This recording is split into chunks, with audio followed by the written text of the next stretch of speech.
All right, the spring real estate market in the Sacramento region is doing quite well in spite of the global tariff negotiations and economic concerns across the US. Recent news, the Fed at their latest meeting decided to leave their short-term interest rate unchanged, although most projections are expecting 3 rate drops later in the year. We're expecting the next one at the June meeting, and then Fed Chairman Powell said there may be 2 additional later in the year. When and by how much remains to be seen, so we'll have to keep an eye on our US markets. On a totally separate note, mortgage rates have actually been steadily declining over the last 6 months.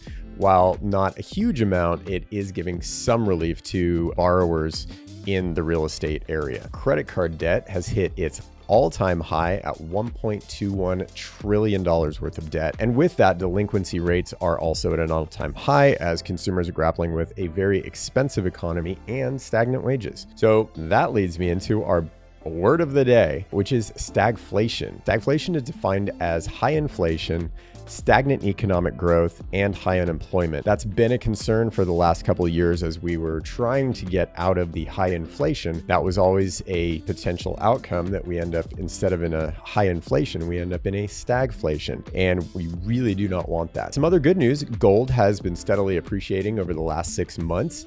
Increased gold prices can indicate that investors are losing faith in the strength of the economy. Maybe they have fears about the dollar's strength, or there's fears about continued high inflation.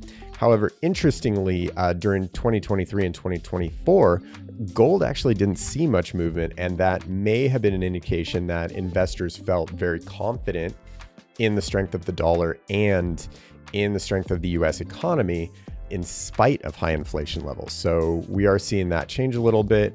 If you bought gold at least 6 months to a year to 2, 3, 4, 5 years ago, great on you. That is doing well right now. So a couple other quick notes.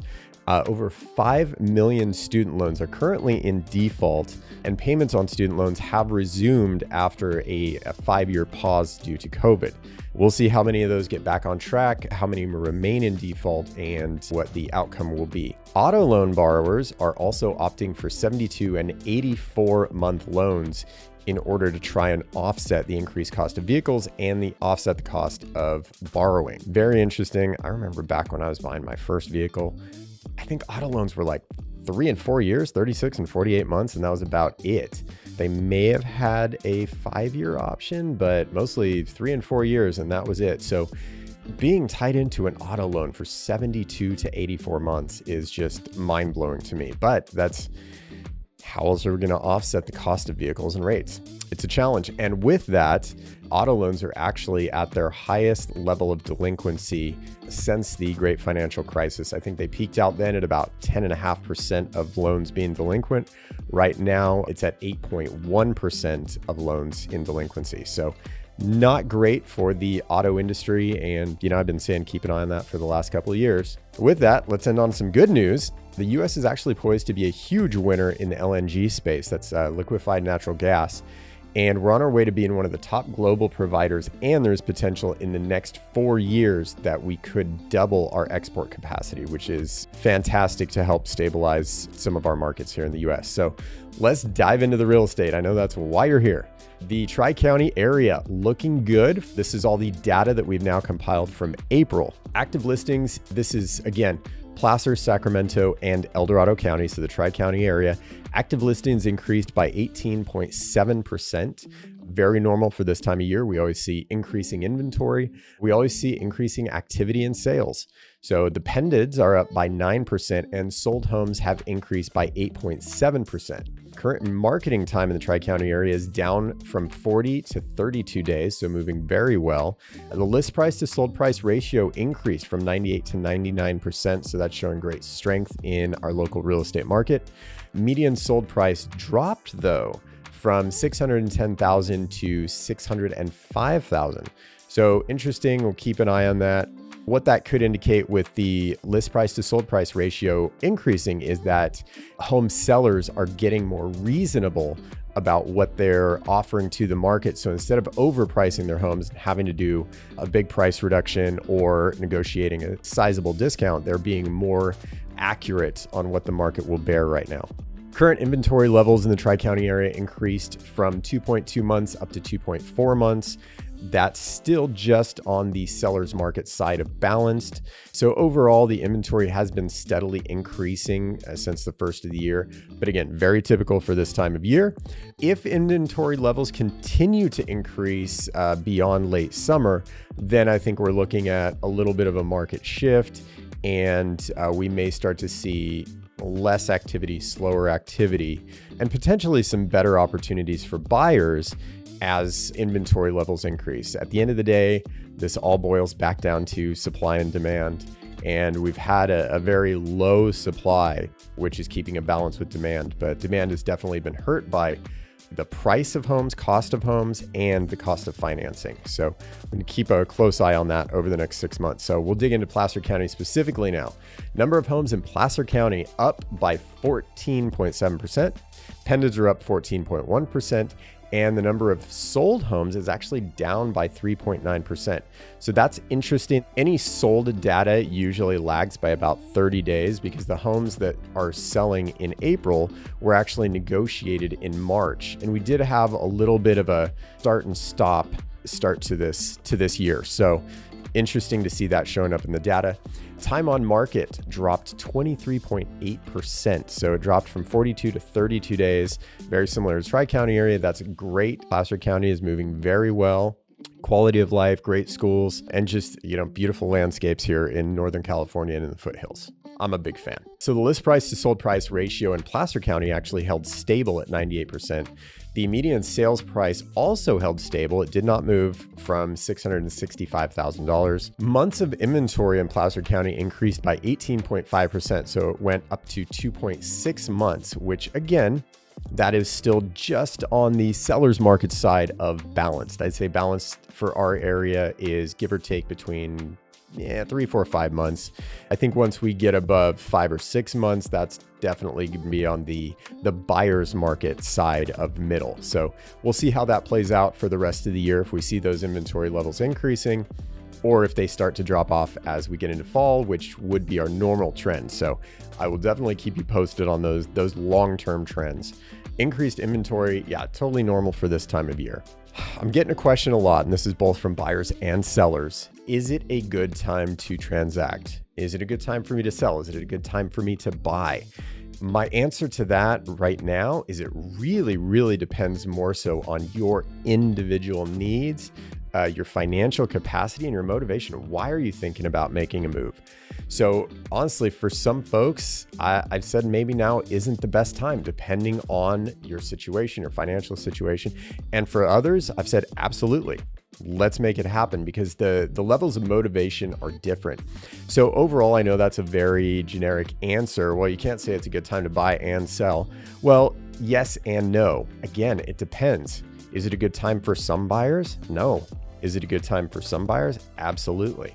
So I would say no matter what you're doing, you really have to be detailed, strategic, and have a plan, and then be willing to execute on that plan quickly. So get clearly defined on what you're looking at. The other thing I would say right now, and we've been seeing this for a little while, basically since 2022 when rates went up, the second half of 2022, we're really seeing two real estate markets. And I've talked with a lot of my peers about this.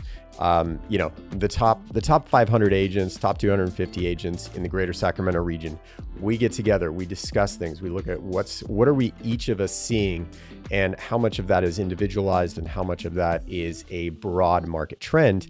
One thing that we're all agreeing on, there are really two different real estate markets in the Sacramento region right now.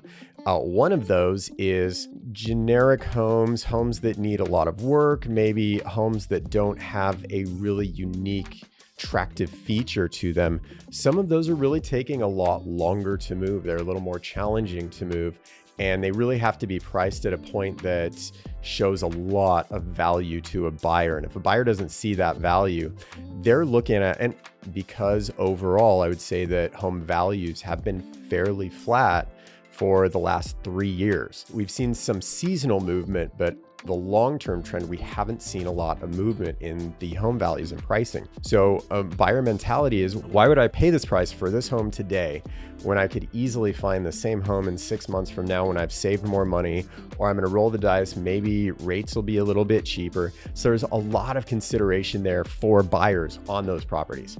Now, the flip side, the other market, is for homes that are really unique. Either they've been fully renovated. I refer to them as Pinterest homes, right? You could walk through every room of the house and it looks like it could be a picture on Pinterest. It's totally renovated. They've got a great style. The design flows. It's beautiful. You could move in and you wouldn't have to do anything to the house for 10 years. Those are selling because buyers don't want a project right now. They're putting all their money down on the house to try and get the loan and therefore the payment as low as possible. They don't want to pay these ridiculous prices, monthly payments, and still have to renovate. So if your home's renovated, it is going to sell quick. The other thing is buyers are looking for something that's rare, and a lot of folks are locked in. They got their single story cul-de-sac with a pool and solar, and they're at a 3-something rate, and they're going, I'm not moving.